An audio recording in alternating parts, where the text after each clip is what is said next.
G'day.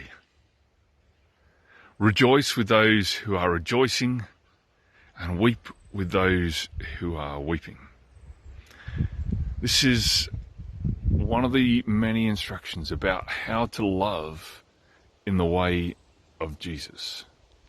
Because Jesus is all about love.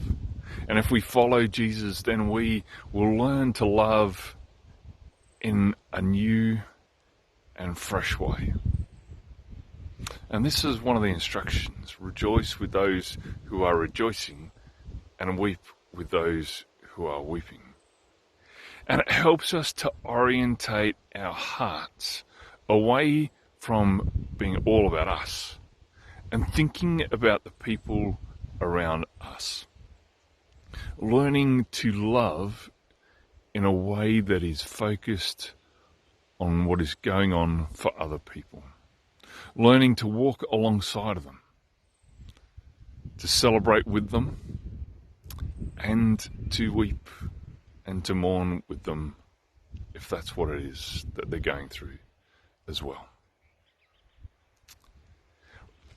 Of course, we have to remember as Jesus followers that he reminded us that one of the greatest instructions is to love our neighbour as we love ourselves.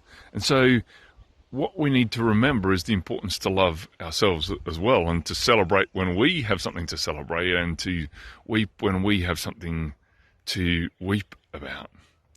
And we need to sometimes recognise that we're in a season of needing to do those things for the best, or perhaps in the toughest moments.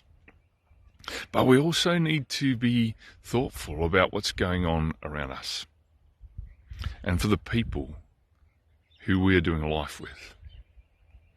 Today in Australia here we're celebrating Father's Day, and for many people this is a wonderful moment. It is for me.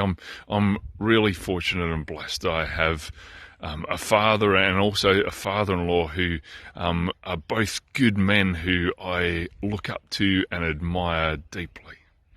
I'm fortunate I have children, and fatherhood has its ups and downs, of course, but my kids are wonderful, and I get to celebrate Father's Day really well.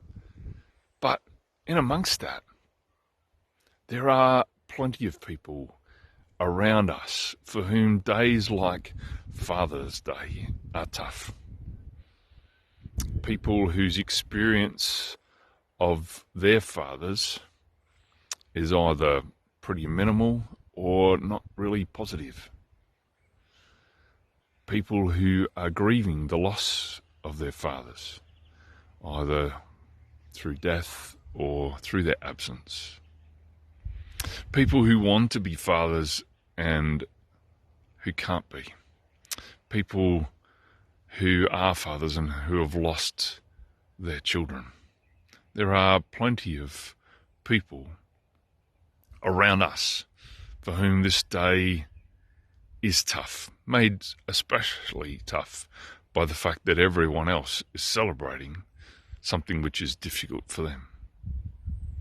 And so as people who are followers of Jesus, or whether we are people who are just engaging with the desire to love in a higher way, we need to think about these words. Rejoice with those who are rejoicing, and weep with those who weep. And so in our moments of rejoicing, we're not called to not rejoice, but we are called to be sensitive sometimes to the pain that might be around us. Today, whatever it is that you're doing, I pray that you are able to rejoice very much. And also that you are able to be sensitive to those around you for whom today might be tough, whether it's because it's Father's Day or for some other reason. May you have lives that are filled with love, love that you receive and love that you give. Keep well.